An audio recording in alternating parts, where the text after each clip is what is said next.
ఓం నమో వెంకటేశాయ. విశ్వే సమాదిత్య సమప్రకాశం పృషత్కచాపేకరయోర్దధానం సదా హి సాకేతపురప్రదీపం ఆనందవర్ధం ప్రణమామి రామం.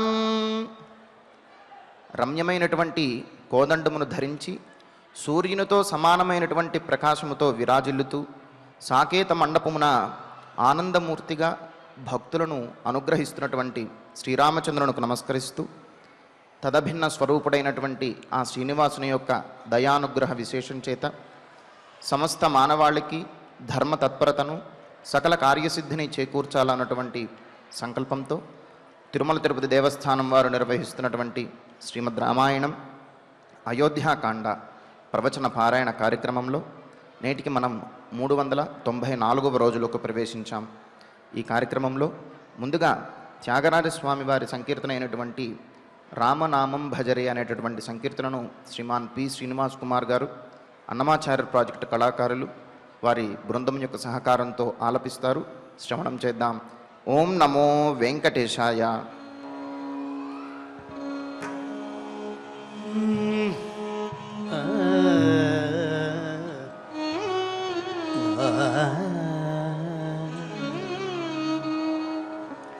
రామాయ రామభద్రాయ రామచంద్రాయ వేదసే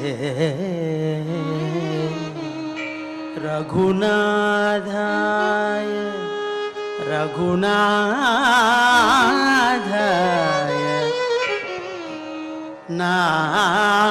నాథాయ సీతాయ పతయే నమః సీతాయ పతయే నమః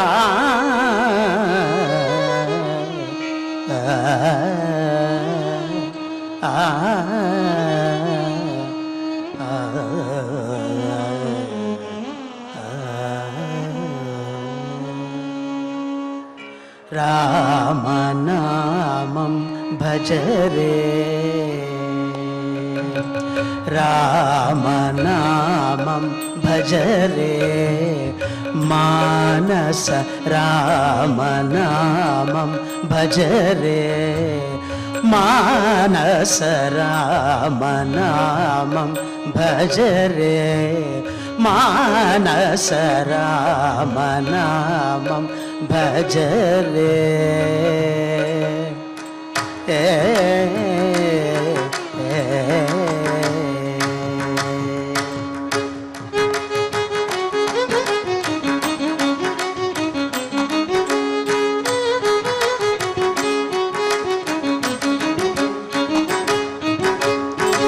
ఎక్కడైనా హరి యొక్కడనుచు మది చక్కదనముగని సోకి సంతతము ఎక్కడైనా హరి యొక్కడనుచు మది చక్కదనముగని సోకి సంతతము రామనామం భజరే మానస రామనామం భజరే భజరే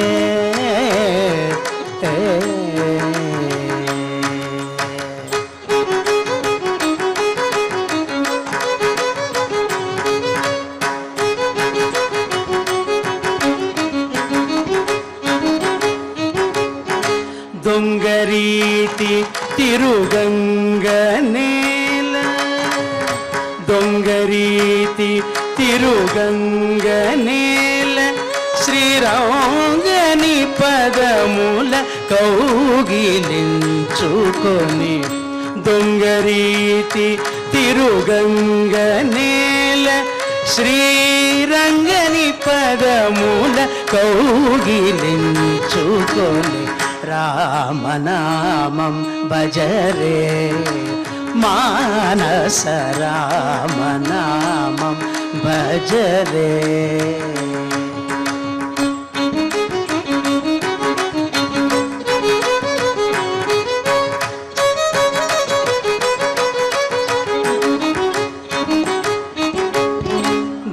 దేహమిట్టి సందేహ పడక వైదేహి భాగ్యమా దేహి దేహి అని దేహమిట్టి సందేహ పడక వైదేహి భాగ్యమా దేహి దేహి అని రామనామం భజరే మానస రామనామం భజరే.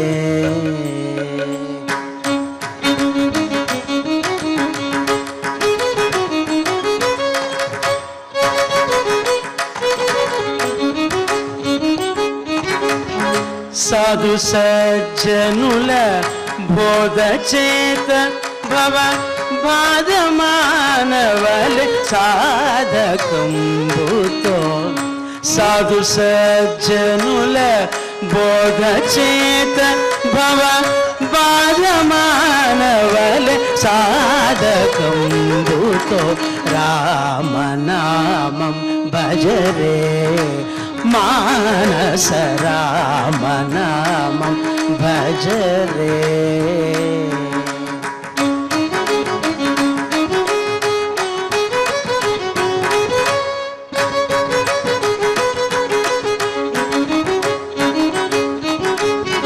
రాగరహిత జనభాగదేయుని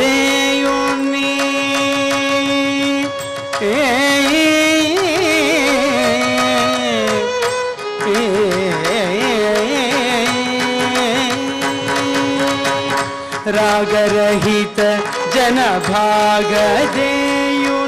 విని గతియోవరే త్యాగరాజనుత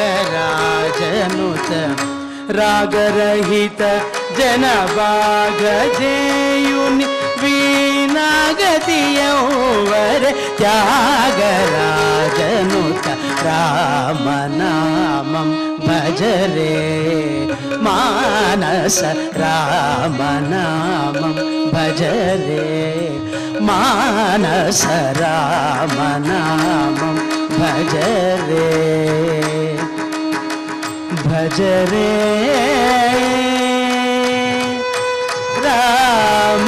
రామనామం భజరే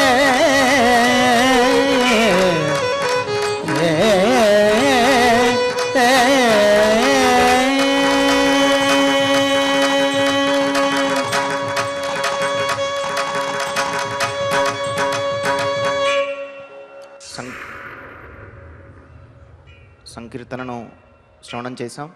ఇక ఇప్పుడు శ్రీ గురు ధ్యానపూర్వకంగా సంకల్ప వాక్యాలను అందరము కలిసి పలుకుతూ ఈ కార్యక్రమాన్ని ప్రారంభం చేసుకుందాం. శ్రీ గురు ధ్యానం గురుర్బ్రహ్మా గురుర్విష్ణు గురుర్దేవో మహేశ్వరః గురుః సాక్షాత్ పరం బ్రహ్మ తస్మై శ్రీ గురవే నమః.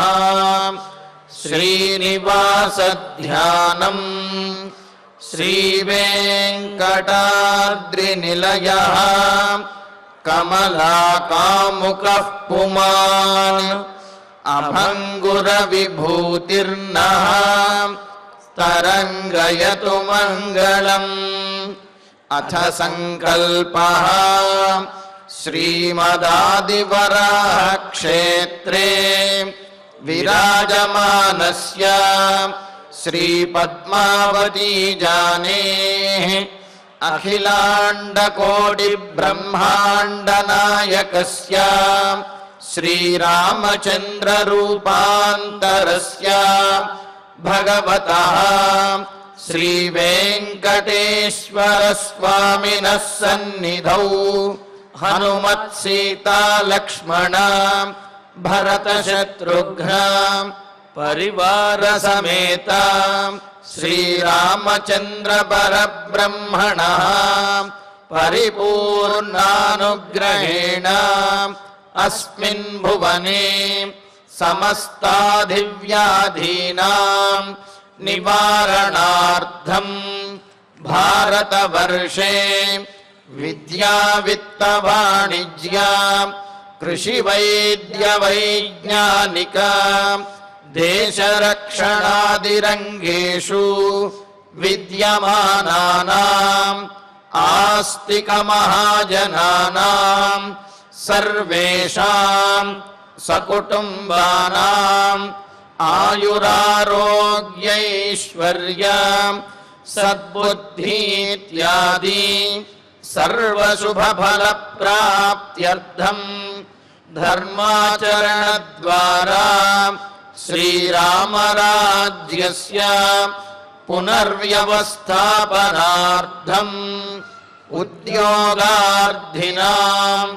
సముచితోద్యోగప్రాప్త్యర్థం దంపతీనాం అనుకూల దాంపత్య సిద్ధ్యర్థం సంతానస్య పితృవాక్య పరిపాలనానుకూల బుద్ధి ప్రచోదనార్థం సకల కార్య సిద్ధ్యర్థం గో సంరక్షణార్థం చ శ్రీమద్వాల్మీకి రామాయణే అయోధ్యాకాండే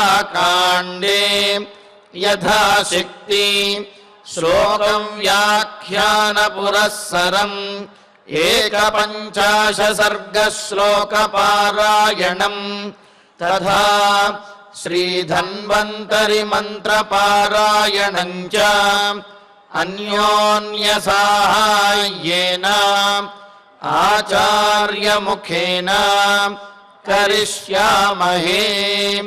శ్రీ వాల్మీకి ప్రార్థనా కూజంతం రామ రామేతి మధురం మధురాక్షరం ఆరుహ్య కవితా శాఖాం వందే వాల్మీకి కోకిలం. శ్రీ ఆంజనేయ ప్రార్థనా మనోజవం మారుతతుల్యవేగం జితేంద్రియం బుద్ధిమతాం వరిష్టం వాతాత్మజం వానరయూధముఖ్యం శ్రీరామదూతం శిరసా నమామి. శ్రీరామాయణ ప్రార్థనా వాల్మీకి గిరి సంభూత రామసాగరగామిని పునాతి భువనం పుణ్యా రామాయణ మహానది. శ్రీరామ ప్రార్థనా అయోధ్యాఖ్యేతు గుర్వర్ధే త్యక్త్వా రాజ్యం గిరౌ వసన్ పాదుకే భరతాయాదాత్ సరామ శరణం మమ. శ్రీరామచంద్ర పరబ్రహ్మణే నమః. అథ శ్రీమద్ రామాయణే ఆదికావ్యే అయోధ్యాకాండే ఏకపంచాశः సర్గः. శ్రీమన్నారాయణ చరణౌ శరణం ప్రపద్యే. శ్రీమతే నారాయణాయ నమః. శ్రీరామాయ నమః. తం జాగ్రతమదంభేన భ్రాతురర్ధాయ లక్ష్మణం గుహః సంతాపసంతప్తో రాఘవం వాక్యమబ్రవీత్. రామచంద్రమూర్తి వనవాసానికి బయలుదేరినటువంటి వాడై మరి గంగానదీ తీరానికి విచ్చేశాడు. అక్కడ ఇంగుదీ వృక్షం యొక్క నీడలో సెదతీరుదాము అని చెప్పి అక్కడ ఆగారు. మరి అక్కడికి గుహుడు వచ్చాడు. గుహుడు రాముడికి సకల విధములైనటువంటి సేవలు చేయడానికి సిద్ధపడి వచ్చినటువంటి వాడై సకల విధములైనటువంటి ఆహార పదార్థములు తెచ్చినప్పటికీ రాముడు వాటిని గ్రహించకుండా తన గుర్రములకు మాత్రము ఆహారాన్ని ఇవ్వమని చెప్పి తాను మాత్రము లక్ష్మణుడు తెచ్చినటువంటి జలములను మాత్రమే స్వీకరించాడు. మరి ఆనాటి సాయంత్రం స్నాన సంధ్యావందనాదులన్నీ కూడా పూర్తి చేసుకుని లక్ష్మణుడు తీసుకువచ్చినటువంటి జలమును మాత్రమే ఆహారంగా తీసుకుని అలాగా భూమి మీద శయనించాడు రామచంద్రమూర్తి సీతాదేవితోటి. మరి లక్ష్మణుడు గుహుడు అలాగే సుమంత్రుల వారు వీరు మేలుకునే ఉన్నారు. ఒకరి కోసం ఒకరు అన్నట్లుగా ఒకరిని అనుసరించి ఒకరు మేలుకొని ఉండి ఆ విధంగా రాత్రి గడుస్తూ ఉన్నది. మరి గుహుడు అంటున్నాడు, గుహుడు ఏమంటున్నాడు? సంతాప సంతప్త భ్రాతురర్ధాయ అదంభేన జాగ్రత్తం. రాముని యొక్క దుర్దశను చూసి లక్ష్మణుడు ఎంతో బాధపడుతూ ఉన్నాడు. ఆ సందర్భంలో గుహుడు అంటున్నాడు, రాముణ్ణి చూచి బాధపడుతూ ఆ బాధను దిగమింగుకుంటూ రాముడికి రక్షణగా అలా మేలుకొని ఉన్నటువంటి లక్ష్మణస్వామిని చూచి అదంభేన జాగ్రత్తం. పైగా లక్ష్మణుడు ఏదో తాను అన్నగారి మీద ఉన్నటువంటి ప్రేమను అందరికీ చూపిద్దామని, అన్నగారి కోసం లక్ష్మణుడు మేలుకొని ఉన్నాడు అనే కీర్తి ప్రతిష్టలు పొందుదామని ఈ విధమైనటువంటి ప్రయోజనం కోసం లక్ష్మణుడు మేలుకొని లేడు. మరి ఎందుకని? అదంభేన, ఏమాత్రమూ గర్వం లేకుండా పూర్తి ప్రేమతోటి మేలుకొని ఉన్నాడు లక్ష్మణుడు. అలా మేలుకొని ఉన్నటువంటి రాఘవం రఘువంశీయుడైనటువంటి లక్ష్మణుణ్ణి చూచి తం లక్ష్మణం వాక్యమబ్రవీత్. లక్ష్మణుడితోటి గుహుడు మాట్లాడుతూ ఉన్నాడు. హంసతూలికా తల్పముల మీద శయనించవలసినటువంటి రామచంద్రమూర్తి ఇలా అడవిలో నది ఒడ్డున కటిక నేల మీద అలాగా ఆకులు పరుచుకుని పడుకున్నాడే అని లక్ష్మణస్వామి అలా చూస్తూ బాధపడుతూ ఆ బాధను బయటకు వ్యక్తం చేయకుండా ఒక రక్షకుడిలాగా అలా మేలుకొని ఉండిపోతే, మరి లక్ష్మణుడిని చూస్తూ గుహుడు కూడా అలాగే మేలుకొని ఉండిపోయాడు. మేలుకున్నటువంటి గుహుడు లక్ష్మణుడితో అంటున్నాడు, లక్ష్మణుని యొక్క గొప్పతనం తెలిసినటువంటి వాడు కావున ఏమంటున్నాడు? ఇయం తాత సుఖాశయ్య త్వదర్థముపకల్పిత ప్రత్యాశ్వసి సాధ్వస్యాం రాజపుత్ర యథా సుఖం. లక్ష్మణుడు రామచంద్రమూర్తికి ఆ నేల మీద ఆకులతోటి శయనాన్ని ఏర్పాటు చేశాడు పడుకోవడానికి. లక్ష్మణుని కోసం అని చెప్పి గుహుడు మరొక పక్క మరొక శయనాన్ని ఏర్పాటు చేశాడు, గడ్డి మొదలైనటువంటి వాటితోటి. లక్ష్మణుడితో అంటున్నాడు గుహుడు, తాత, తండ్రి లక్ష్మణ, అంటే ఎదుటివారి మీద ప్రేమ బాగా ఉన్నప్పుడు అదేవిధంగా వారి మీద ఆదరణ బాగా ఉన్నప్పుడు నాన్న అని సంబోధిస్తూ ఉంటాం. మనం విద్యార్థులను కానివ్వండి, లేకపోతే చిన్నపిల్లల్ని కానివ్వండి, వాళ్ళని అందరినీ కూడా మనం ఆ ఆదరణతోటి అది కాదురా నాన్న అని చెప్పి ఇలా సంబోధిస్తూ ఉంటాం కదా. అలాగే ఇక్కడ గుహుడు లక్ష్మణుణ్ణి ఉద్దేశించి తాత అంటే తండ్రి అని అర్థం. తండ్రి అంటే అంతటి పాలకుడిలాగా రక్షకుడిలాగా రాముణ్ణి కంటికి రెప్పలాగా చూస్తున్నటువంటి వాడు కావున మరి ఆ లక్ష్మణులలో ఉన్నటువంటి ఆ పెద్దరికాన్ని, ఆ రక్షణ కలిగినటువంటి ఆ గుణాన్ని కూడా గుర్తించినటువంటి వాడై, తండ్రి లక్ష్మణ ఇయం సుఖాశయ్య, ఇదిగో నీకోసం అని చెప్పి పక్కనే సుఖవంతమైనటువంటి మెత్తనైనటువంటి శయ్య పాన్పు ఏర్పాటు చేయబడింది. పాన్పు అంటే హంసతులికా తల్పం కాదు, గడ్డితోటి ఆకులతోటి ఏర్పాటు చేయబడినటువంటి మెత్తనైనటువంటి పడక పాన్పు ఏర్పాటు చేయబడింది. త్వదర్థముపకల్పిత, ఇది నీకోసమే. ఎవరి కోసం అనుకున్నావో ఇది నువ్వు పడుకోవడం కోసమే. రాజపుత్ర, రాజకుమార, అస్యాం సాధు యథాసుఖం ప్రత్యాశ్వసి, ఇదిగో ఈ పాన్పు మీద చక్కగా సుఖవంతంగా నిద్రపోవయ్యా అని అంటున్నాడు. ఇక్కడ రాజకుమారాన్ని సంబోధించడంలో ఉద్దేశం ఏమిటి అంటే, నీవు రాజకుమారుడివి, ఎక్కువసేపు మేల్కొని ఉండలేవు, సుఖములకు అలవాటు పడినటువంటి వాడివి, నిదురకు ఆగలేవు. అన్నగారి మీద ప్రేమతోటి ఏదో ఆగినప్పటికీ కూడా అది నీకు కష్టమే అవుతుంది. కావున రాజకుమారా, నువ్వు నిద్రపోవయ్యా, నేను చూసుకుంటాను అని గుహుడు లక్ష్మణుడితో అంటున్నాడు. సుఖంగా చక్కగా ఈ శయనం మీద నిద్రించవయ్యా లక్ష్మణ అని అంటున్నాడు. అంటే ఉచితోయం జనసర్వ క్లేశానాం త్వం సుఖోచితః గుప్త్యర్థం జాగరిష్యామః కాకుత్స్థస్య వయం నిశాం. మరి నేను పడుకుంటే మీరు కూడా నిద్రపోతారేమో అని లక్ష్మణుడు అనుకుంటాడేమో అని చెబుతున్నాడు. అయం జనః సర్వః క్లేశానాం ఉచితః, ఇదిగో మేమందరము కూడా కష్టములు పడటానికి తగినటువంటి వాళ్ళము, కష్టములు పడటానికి మేమందరము అలవాటు పడ్డ వాళ్ళము. మేలుకొని ఉండటం మాకు అలవాటే.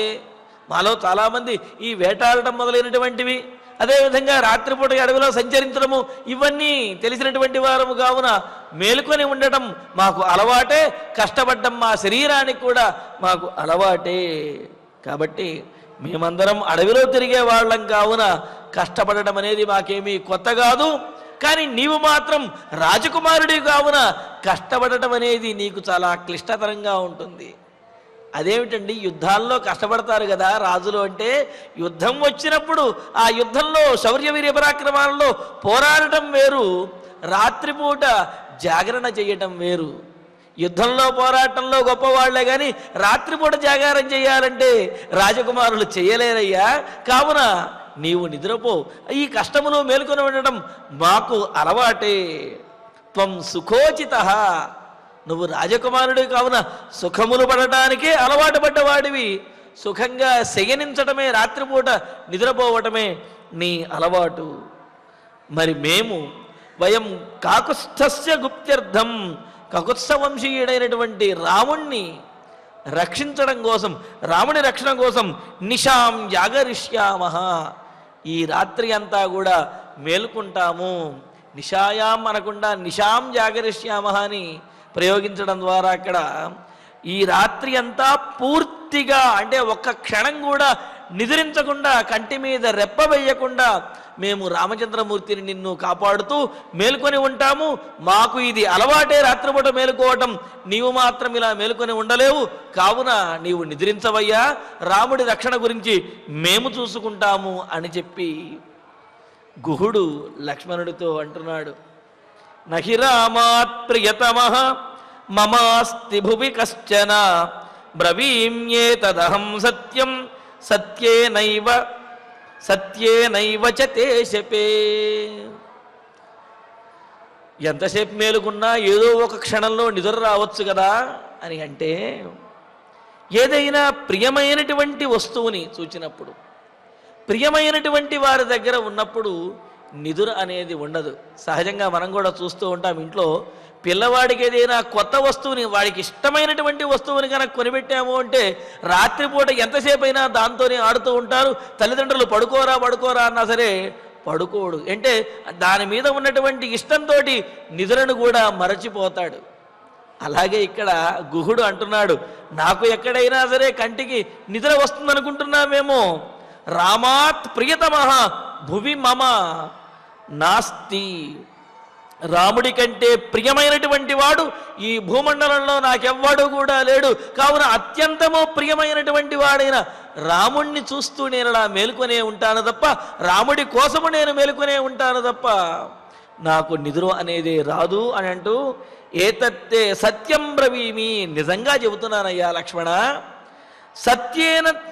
సత్యేనైవ శపే, సత్య ప్రమాణంగా చెబుతున్నాను, సత్యము మీద ఒట్టుబెట్టి చెబుతున్నాను. రాముణ్ణి మించినటువంటి వాడు, రాముడి కంటే కూడా ఇష్టమైనటువంటి వాడు ఈ లోకంలో నాకు లేనే లేడు. మరి అంత అత్యంత ప్రియమైనటువంటి రాముడి సమక్షంలో ఉండి నేను నిద్రపోతానా? కావున రాముణ్ణి రక్షించుకోవటం అది నాకు ఆనందము, ఆనందంగా నేను మేల్కొని ఉంటాను, సత్యము మీద ప్రమాణం చేస్తున్నాను అని చెప్పి అన్నాడు. సత్యము మీద ప్రమాణం చేస్తున్నాడు అని చెప్పడంలో ఉద్దేశం ఏమిటి అంటే, ఎప్పుడైతే సత్యం అనేది ధర్మము భగవత్ స్వరూపంగా, సత్యం జ్ఞానం అనంతం బ్రహ్మ అని చెబుతూ సత్యమే పరమాత్మ స్వరూపంగా కూడా చెప్పారు. కావున సత్యం మీద ఒట్టు పెట్టాడు అంటే భగవంతుడి మీద ఒట్టు పెట్టినట్టే అని చెప్పి అన్నారు. పైగా సత్యం మీద ఒట్టు పెట్టి కనుక అబద్ధం ఆడినట్లయితే వీడికి వాక్శుద్ధి ఏదైతే ఉన్నదో ఆ వాక్శుద్ధి పూర్తిగా పోతుంది, అతని మాటకు విలువ లేకుండా పోతుంది, ఆ వాక్శుద్ధి కూడా ఉండదు. కావున ఇక్కడ గుహుడు అంటున్నాడు, సత్య ప్రమాణంగా చెబుతున్నాను, రాముడి కంటే ఇష్టమైనటువంటి వారు ఇంకెవరూ లేదు, రాముడు అంటే నాకు అమితమైనటువంటి ఇష్టము, కావున రాముడి కోసం నేను మేలుకొని ఉంటాను అని అంటూ, అస్య ప్రసాదాదాశంసే లోకేస్మిన్ సుమహద్యశః ధర్మావాప్తించ విపులాం అర్ధావాప్తించ కేవలాం. అందుకని అస్మిన్లోకే సుమహత్యశ విపులాం ధర్మావాప్తించ, అటువంటి నాకు ప్రియమైనటువంటి అత్యంత ప్రియమైనటువంటి రాముణ్ణి సేవించుకుని ఈ లోకంలో సుమహత్యశ గొప్ప కీర్తిని పొందుతాను అన్నాడు. అంతే కదా, యుగములు గడిచినప్పటికీ కూడా ఆటవికుడైనటువంటి గుహుడిని మనం తలుచుకుంటూ ఉన్నాము అంటే రామసేవలో నిష్కల్మషమైనటువంటి హృదయంలో తరించినటువంటి వాడు కావుననే మనం గుహుడిని ఇప్పటికి కూడా తలుచుకుంటున్నాం. గుహుడిలో ఉన్నటువంటి ఒకే ఒక్క గొప్ప గుణము రామభక్తి, అందువల్లనే మనం తలుచుకుంటూ ఉన్నాం. ఆ విషయాన్ని గుహుడు కూడా చెబుతున్నాడు. ఏమని? అస్మిన్లోకే సుమహద్యశ, ఈ లోకంలో నేను గొప్పదైనటువంటి కీర్తిని పొందుతాను. విపులాం ధర్మావాప్తించ, విస్తారమైనటువంటి ధర్మ వ్యాప్తిని కూడా నేను కలుగజేస్తాను. అంటే ఆ ధర్మాన్ని ప్రచారం చేసేటటువంటి భాగ్యాన్ని కూడా నేను పొందుతాను అని.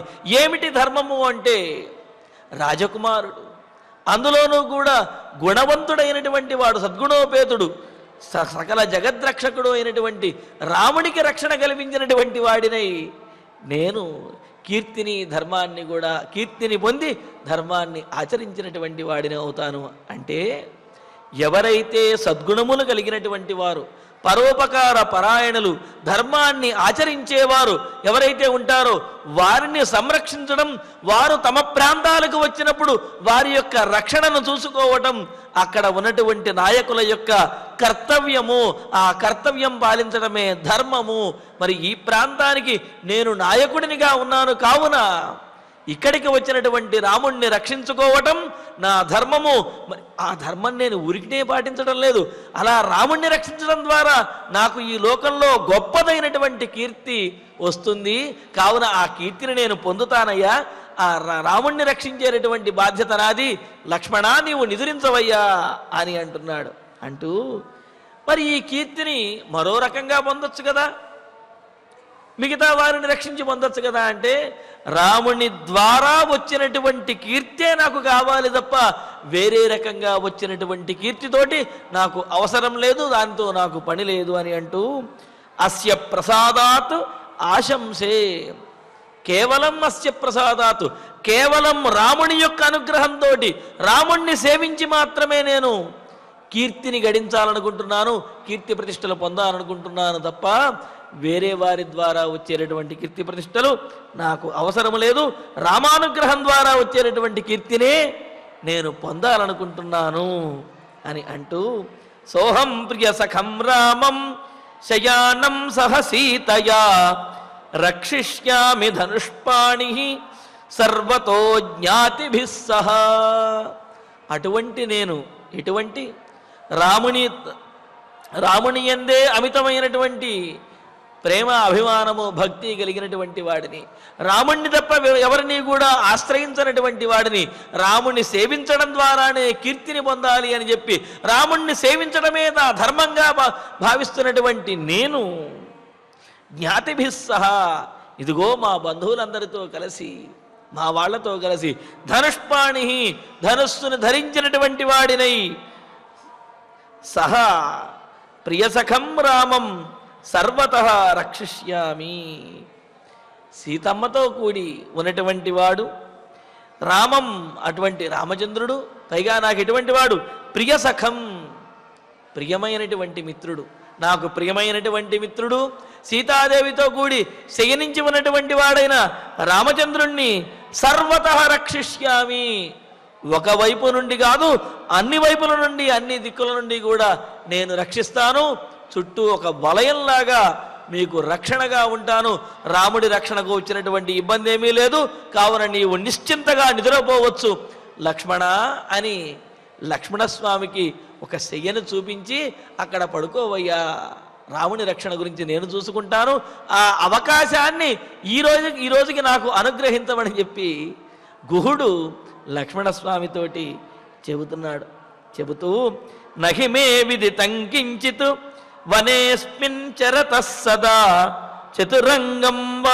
చతురంగం హ్యపి బలం సుమహత్ ప్రసహేమహి.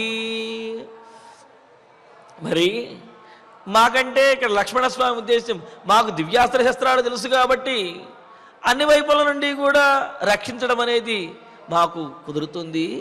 మరి నీకెలా కుదురుతుందయ్యా అని అనుకుంటావేమో లక్ష్మణ.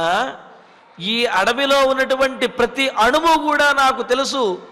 ఇక్కడ ఎటువంటి సందర్భంలో ఏ జంతువులు ఎప్పుడు వస్తాయి, ఎటువంటి రాక్షసులు ఏ విధంగా వస్తారు అంటే ఈ అడవిలో జరిగేటటువంటి ప్రతి విషయం కూడా నాకు తెలుసు. కావున ఇక్కడ ఏ ఆపద కూడా ఏ జంతువు వల్ల వేటి వల్ల ఆపద రాకుండా నేను రాముణ్ణి కాపాడగలను అంటూ అస్మిన్ వనే ఈ వనంలో సర్వదా చరతః ఎప్పుడూ కూడా తిరుగుతూ ఉండేటటువంటి మే నాకు అవిదితం కించిత్ నహి తెలియనటువంటిది ఈ అడవిలో నాకు తెలియందేమీ కూడా లేదు. ఈ అడవిలో ఎప్పుడు ఏం జరుగుతుంది అనేది కూడా పూర్తిగా నాకు తెలుసు. ఎక్కడ ఏమున్నదో కూడా నాకు పూర్తిగా తెలుసు. ఒకవేళ ఏదైనా సరే జంతువు కానీ ఏదైనా వచ్చినప్పటికీ అపాయం వచ్చినప్పటికీ కూడా సుమహత్ చతురంగం బలమపి సుమహతు గొప్పదైనటువంటి చతురంగం బలమపి నా చతురంగ బలములు ఏవైతే ఉన్నాయో రథములు ఏనుగులు అశ్వములు పదాతి దళములు మొదలైనటువంటి చతురంగ బలములు ప్రసహేమహి ఈ బలముతోటి మేము ఎదుర్కోగలము. అంతేకాదు ఎవరైనా చతురంగ బలములతోటి మీరు నిద్రపోతున్నప్పుడు మీ మీద దాడి చేసిన వారినైనా ఎదుర్కోగలము. అంటే ఏమిటి? అడవిలో వచ్చేటటువంటి ఆపదలన్నింటినీ కూడా మేము తొలగించగలము. ఇంతేకాదు ఎవరైనా సరే చతురంగ బలంతో వచ్చినప్పటికీ వాళ్లను కూడా ఎదుర్కొని ధీటుగా సమాధానం చెప్పగలిగినటువంటి శక్తి సామర్థ్యములు మాకు ఉన్నాయి. కావున మా శక్తి మీద నీకు ఏమాత్రము అనుమానం అవసరం లేదు. నీవు నిశ్చింతగా నిద్రపోవచ్చు.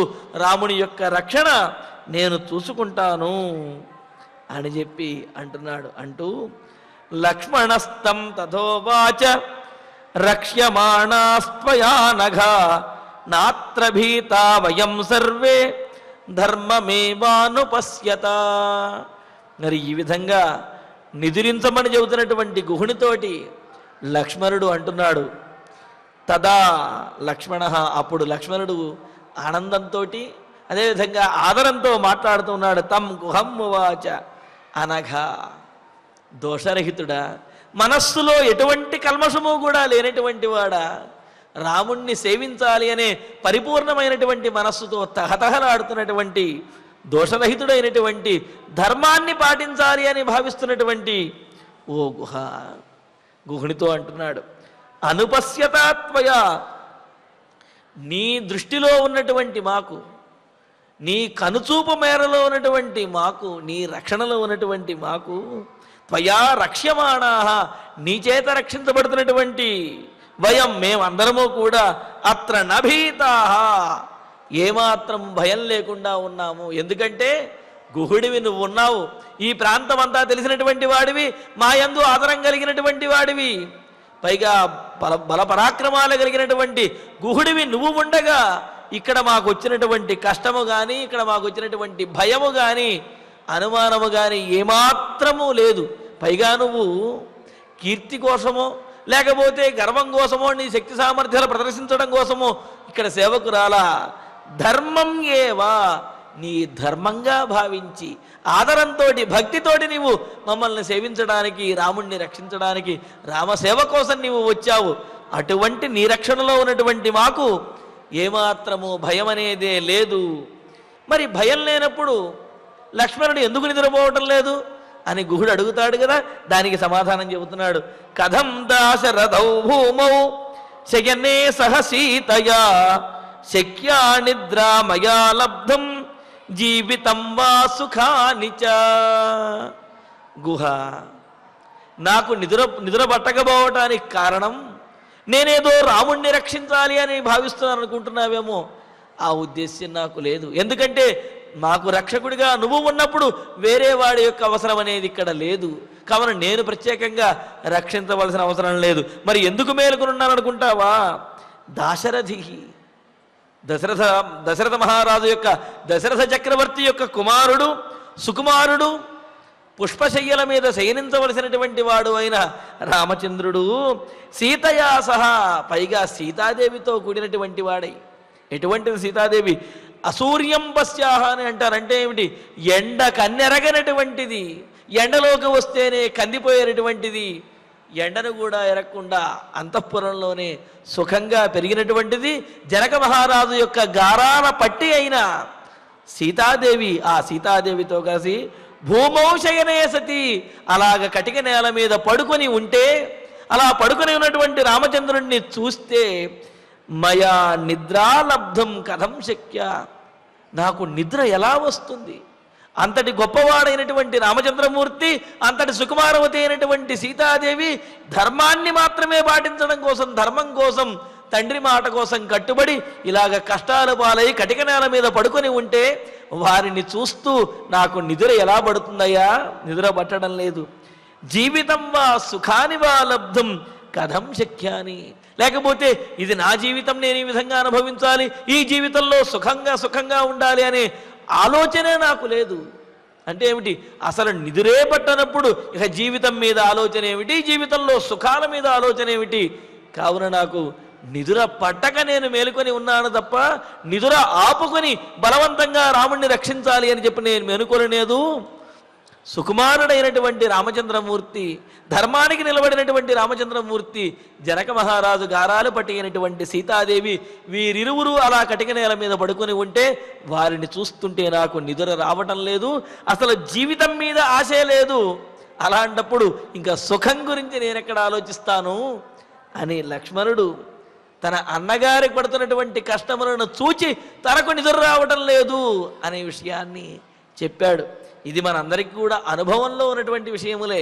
ఎలాగంటే మనం అత్యంతము ఎవరినైతే ఇష్టపడతామో, పిల్లలు కానీ వారికి ఏదైనా ఆపద వచ్చినప్పుడు వారు నిద్రించవచ్చునేమో కానీ వారిని చూచి తల్లిదండ్రులు నిద్రించలేరు. ఉదాహరణకి పిల్లవాడికి జ్వరం వచ్చిందనుకోండి, వాడికి ఔషధాన్ని ఇచ్చి వాడిని నిద్రపుచ్చుతారు, వాడు పడుకోవచ్చు. కానీ తల్లిదండ్రులు ఆ రాత్రంతా కూడా మరలా వాడు లేస్తాడేమో, అలాగే అర్ధరాత్రి పూట కూడా వాడికి ఆ మందు కాస్త మాత్ర కాస్త వెయ్యాలి అని చెప్పి అలా మేలుకొనే ఉంటారు. బలవంతంగా మేలుకోరు, నిద్ర పట్టదు వాళ్ళకి. ఎందుకంటే తమకిష్టమైనటువంటి తమ బిడ్డకు ఆపద కలిగినప్పుడు తల్లిదండ్రులకి స్వతసిద్ధంగానే నిద్ర అనేది పట్టదు. ఆ ఆతురతతోటి, ఆర్తితోటి అలా మేలుకొని ఉండిపోతారు. అలాగే ఇక్కడ లక్ష్మణస్వామి కూడా రాముడికి కలిగినటువంటి ఆపదతోటి, రాముడు పడుతున్నటువంటి కష్టము చూచి అంతటి రామచంద్రమూర్తి ఈ విధంగా కటిక నేల మీద పడుకొని ఉన్నాడు అని చెప్పి అది చూచి భరించలేనటువంటి వాడై నిద్ర పట్టగా అలా మేలుకొనే ఉన్నాడు. ఇక్కడ విశేషం ఏమిటి అంటే రామచంద్రుడేమో నిశ్చింతగా ప్రశాంతంగా నిద్రపోతున్నాడు, రాముడిని చూస్తున్నటువంటి లక్ష్మణుడికేమో నిద్ర పట్టడం లేదు. ఎందుకంటే రాముడికి తనకు కలిగినటువంటి కష్టం గురించి సీతారాములకి వారికి ఏమాత్రము బెంగ లేదు. ఇక్కడ లక్ష్మణుడి యొక్క స్థితి కూడా అదే. లక్ష్మణుడి కూడా తాను వనవాసానికి వచ్చాను అనే బెంగ లక్ష్మణునికి లేదు. తాను వనవాసానికి వచ్చినప్పటికీ కూడా తన అన్నగారికి వనవాసం వచ్చిందే, తన అన్నగారి ఈ విధంగా కష్టపడుతున్నాడే అని చెప్పి రాముణ్ణి చూచే లక్ష్మణస్వామికి బాధ. మరి ఆ బాధతోటే రాముడి కష్టమును చూడలేక లక్ష్మణునికి నిద్ర పట్టడం లేదన్నమాట. ఈ విధంగా లక్ష్మణుడు అంటూ ఉన్నాడు, నాకెలా నిద్ర పడుతుందయ్యా అని చెబుతూ, యో నదేవాసురై సర్వై శక్య ప్రసహితం యుధి తం పశ్య సుఖ సంవిష్టం తృణేషు సహ సీతయా. గుహుడితో అంటున్నాడు లక్ష్మణుడు, ఎవడైతే యుద్ధంలో సర్వై దేవాసురై సమస్తమైనటువంటి దేవగణములు, సమస్తమైనటువంటి రాక్షసగణములు కూడా ఎదురు వచ్చి నిలబడితే వాళ్ళందరికీ యుద్ధంలో ధీటుగా ఒంటి చేత్తో సమాధానం చెప్పగలిగినటువంటి మహారథుడైనటువంటి రామచంద్రమూర్తి, వాళ్ళందరినీ కూడా ఓడించగలిగినటువంటి వాడైన శౌర్య వీర్య పరాక్రమాలు కలిగిన మహావీరుడు రామచంద్రమూర్తి. అటువంటి వాడు సీతయా సహా తన భార్య అయినటువంటి సీతాదేవితో కూడి తృణేషు సుఖ సంవిష్టం గడ్డి పరకల మీద ఆ విధంగా నేల మీద పడుకొని ఉన్నాడు. తంపస్య ఆ రాముణ్ణి చూడవయ్యా. అలా రాముణ్ణి చూస్తూ ఉంటే నాకు ఎలా నిద్ర వస్తుంది? నాకే కాదు, రామభక్తులు ఎవరికీ కూడా నిద్ర అనేది రాదు. పైగా ఏమీ లేనటువంటి వాడో, లేకపోతే అసమర్థుడో, చేతకానిటువంటి వాడు ఈ విధంగా అడవిలో వచ్చి నేల మీద పడుకున్నాడు అంటే సరే వాడి జీవితం అంతే అనుకోవచ్చు. కానీ సర్వసమర్థుడు, దేవతలను రాక్షసులకు కూడా సమాధానం చెప్పగలిగినటువంటి శౌర్యవీర్య పరాక్రమాలు కలిగిన వాడు, సకల సద్గుణోపేతుడు, సకల రాజ సాముద్రిక లక్షణములన్నీ కూడా కలిగినటువంటి వాడు అంతటి రామచంద్రుడు ఇలాగ నేల మీద పడుకున్నాడయ్యా, చూడు అది చూస్తూ ఉంటే నాకు నిద్ర పట్టడం లేదు అని చెప్పి అంటున్నాడు. అటువంటి రామునిక ఇటువంటి దుస్థితి? హంసతులికా తలపం మీద పడుకోవలసిన వాడు గడ్డి పరకల మీద పడుకొని ఇంకా ఎలాగా సుఖ సంవిష్టం, సుఖంగా నిద్రపోతున్నాడు అన్నాడు. మరి ఎలా పడుతోందో రాముడికి నిద్ర తెలియటం లేదు, కానీ చాలా హాయిగా నిద్రపోయాడు అని చెప్పి అన్నారు. అంటే ఇక్కడ మానసికమైనటువంటి ధైర్యము, ఆ స్థైర్యము, ప్రశాంతత అనేది నిదురకు ముఖ్యం. హంసతూలికా తలపం మీద పడుకున్నా మనస్సు కనుక ప్రశాంతంగా లేకపోతే నిదుర అనేది పట్టదు. గడ్డి పరకల మీద నేల మీద పడుకున్నప్పటికీ కూడా మనస్సు ప్రశాంతంగా ఉన్నట్లయితే నిదుర హాయిగా పడుతూ ఉంటుంది. మరి ఇక్కడ రాముడు ఎంతో సుఖంగా గడ్డి పరకల మీద నేల మీద నిద్రపోతున్నాడు. మరి ఆయనకి ఎలా నిద్రపడుతున్నదో కానీ అది చూచి మాత్రం నాకు నిద్ర పట్టడం లేదు అని చెప్పి గుహుడితోటి లక్ష్మణుడు అంటూ, యో మంత్ర తపసా లబ్ధ వివిధైశ్చ పరిశ్రమై ఏకో దశరథస్యేష్ట పుత్ర సదృశ లక్షణ. పైగా ఈయన దశరథ మహారాజు యొక్క కుమారుడయ్యా. దశరథునికి ఏదో సామాన్యంగా లభించినటువంటి వాడు కాదు. దశరథుని యొక్క తపస్సుల యొక్క ఫలంగా, దశరథుడు చేసినటువంటి యజ్ఞముల యొక్క ఫలంగా లభించినటువంటి వాడు, పుణ్యజన్మ కలిగినటువంటి వాడు, పుణ్యాత్ముడైనటువంటి వాడు.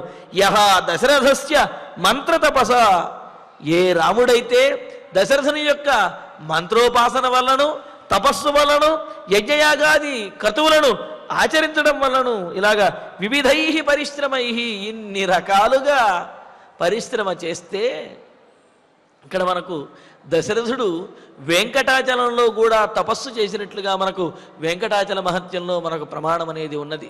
అంటే పుత్రకామేష్టి యాగం చేయటం కంటే పూర్వము దశరథ మహారాజు వెంకటాచలంకి వచ్చి ఇక్కడ కూడా సంతాన ప్రాప్తి కోసం తపస్సు చేశాడు అనే ఐతిహ్యం అనేది వెంకటాచల మహత్యంలో ఉన్నది. అలాగ తపస్సులు చేసినటువంటి వాడు వివిధై పరిశ్రమై, మరి అశ్వమేధ యాగము, పుత్రకామేష్టి మొదలైనటువంటి యాగములన్నింటినీ కూడా చేసినటువంటి వాడు.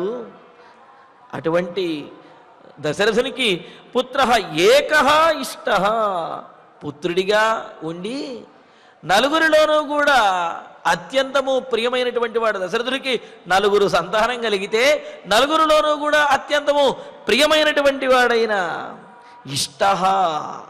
అంతేకాదు సదృశ లక్షణ, తండ్రికి మించినటువంటి గుణములు కలిగిన వాడు, ఏమాత్రము తండ్రికి తీసిపోయినటువంటి వాడు అని ఈ విషయాన్ని దశరథుడు చెప్పలేదు, కౌసల్య చెప్పలేదు. మరి ఎవరు చెప్పారు?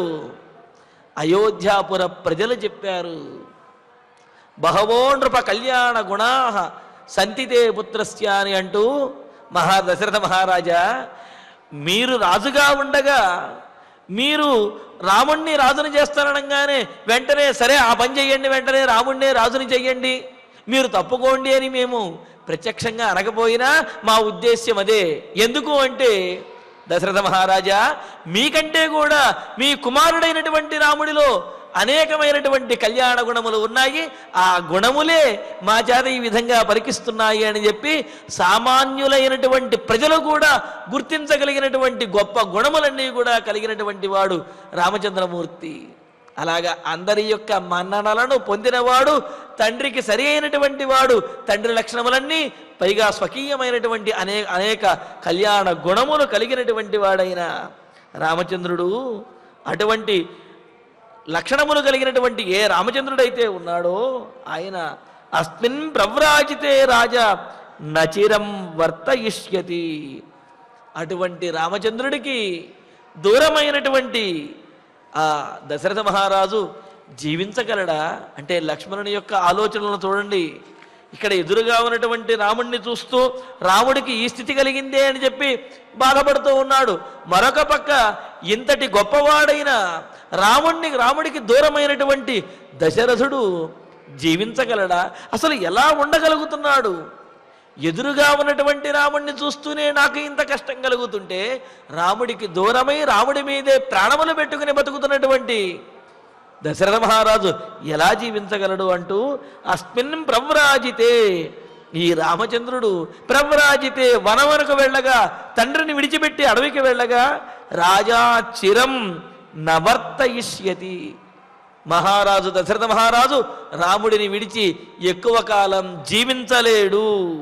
అంతేకాదు నూనం మేదిని క్షిప్రం ఏవ విధవా భవిష్యతి, ఆ అయోధ్యానగరం కూడా, మా రాజ్యం కూడా భర్తను కోల్పోయినటువంటి స్త్రీవలే రాజ్యం యొక్క పరిస్థితి కూడా అయిపోతుంది అని అన్నాడు. ఎందుకంటే భర్త అంటే భరించేవాడు, రక్షించేవాడు, పాలించేవాడు, పోషించేవాడు అని చెప్పి అర్థములు ఉన్నాయి.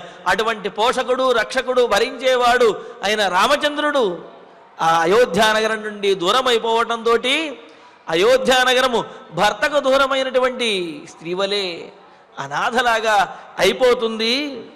మరి ఇవన్నీ తలుచుకుంటుంటే నాకు నిదుర అనేదే రావటం లేదు. అంతే తప్ప నీవు రక్షణగా ఉండగా, నీవు రక్షకుడిగా ఉండగా మాకు వచ్చినటువంటి లోటేమిటి అని లక్ష్మణుడు గుహునితోటి అంటున్నాడు. మరి అప్పుడు గుహుడు చెప్పినటువంటి మాటలేమిటి, ఆ రాత్రి ఏ విధంగా గడిచిందనే విశేషాలని తరువాతి ప్రవచనంలో తెలుసుకుందాము. ఇక ఇప్పుడు ఆచార్యుల వారి ద్వారా శ్లోకాలను పారాయణ చేసుకుందాము. తం జాగ్రతం అదంభేన భ్రాతురర్థాయ లక్ష్మణం గుహః సంతాప సంతప్తః రాఘవం వాక్యమబ్రవీత్ యం తాత సుఖాశయ్యా త్వదర్థం ఉపకల్పిత ప్రత్యాశ్వసిః సాధ్వస్యాం రాజపుత్ర యథా సుఖం ఉచితోయం జనః సర్వః క్లేశానాం త్వం సుఖోచితః ఉత్యర్థం జాగరిష్యామః కాకుత్స్థస్య వయం నిశాం నహి రామాత్ ప్రియతరః మమాస్తి భువి కశ్చన బ్రవీమ్యేతత్ అహం సత్యం సత్యేనైవ చ దేశపే అస్య ప్రసాదాత్ ఆశంసే లోకేస్మిన్ సుమహద్యశః ధర్మవాప్తిం చ విపులాం అర్థావాప్తిం చ కేవలాం సోహం ప్రియతమం రామం శయానం సహ సీతయా రక్షిష్యామి ధనుష్పాణిః సర్వతః జ్ఞాతిభిః సహ నహి మే విదితం కించిత్ వనేస్మిన్ చరతః సదా చతురంగం హి అపి బలం సుమహత్ ప్రసహేమహి లక్ష్మణస్తం పునస్తం తదోవాచ రక్ష్యమాణాః రక్ష్యమాణాః త్వయా నఘా త్వయా నఘా నాత్ర భీతాః నాత్ర భీతాః వయం సర్వే ధర్మం ఏవానుపశ్యత కథం దాశరథౌ భూమౌ శయానే సహ సీతయా శక్యా నిద్రా మయా లబ్ధుం జీవితం వా సుఖాని వా యో న దేవాసురైః సర్వైః శక్యః ప్రసహితుం యుధి సంపశ్య సుఖ సంవిష్టం తృణేషు సహ సీతయా యో మంత్ర తపసా లబ్ధః వివిధైశ్చ పరిశ్రమైః ఏకః దశరథస్యేష్టః పుత్రః సదృశలక్షణః అస్మిన్ ప్రవ్రాజితే రాజా నచిరం వర్తయిష్యతి విధవా మేదినీ నూనం క్షిప్రమేవా భవిష్యతి ఇత్యార్షే శ్రీమద్ రామాయణే ఆదికావ్యే అయోధ్యాకాండే ఏకపంచాశే సర్గే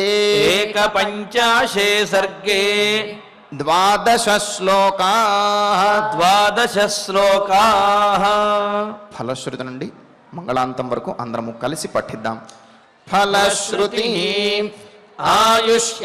ఆయుష్యమారోగ్యకరం యశస్యం సౌభ్రాతృకం బుద్ధికరం సుఖం చ శ్రోతవ్యమేతన్నియమేన సద్భిః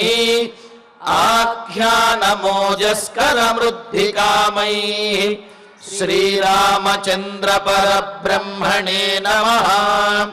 అథ ధన్వంతరి ధ్యానం అచ్యుతానంత గోవింద విష్ణో నారాయణామృత రోగాన్ మే నాశయా శేషాన్ ఆశు ధన్వంతరే హరే. ఆరోగ్యం దీర్ఘమాయుష్యం బలం తేజోధియం శ్రియం స్వభక్తేభ్యోనుగృహంతం వందే ధన్వంతరిం హరిం. ధన్వంతరేరిమం శ్లోకం భక్త్యా నిత్యం పఠంతి యే అనారోగ్యం న తేషాం స్యాత్ సుఖం జీవంతి తే చిరం. ఓం నమో భగవతే వాసుదేవాయ. ధన్వంతరయే అమృతకలశహస్తాయ వజ్రజలౌకహస్తాయ సర్వామయ వినాశనాయ త్రైలోక్యనాథాయ మహావిష్ణవే స్వాహా. ఓం వాసుదేవాయ విద్మహే సుధాహస్తాయ ధీమహి తన్నో ధన్వంతరి ప్రచోదయాత్. అథ నవగ్రహ ప్రార్థనా. ఆరోగ్యం పద్మబంధుర్వితరతు నితరాం సంపదం శీతరశ్మిః. భూలాభం భూమిపుత్రః సకల గుణయుతాం వాగ్విభూతిం చ సౌమ్యః. సౌభాగ్యం దేవమంత్రీ రిపుభయశమనం భార్గవః.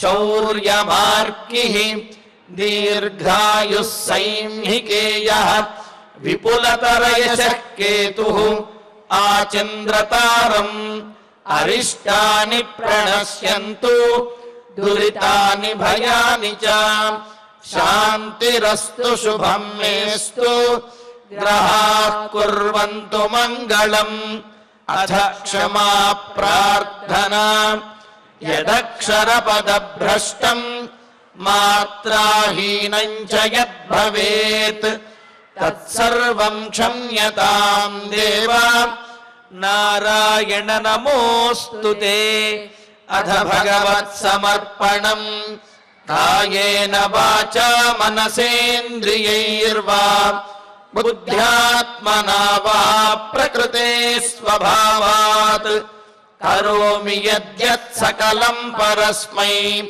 నారాయణాయేతి సమర్పయామి అథ మంగళం శ్రియః కాంతాయ కళ్యాణ నిధయేర్థినాం శ్రీవేంకట నివాసాయ శ్రీనివాసాయ మంగళం.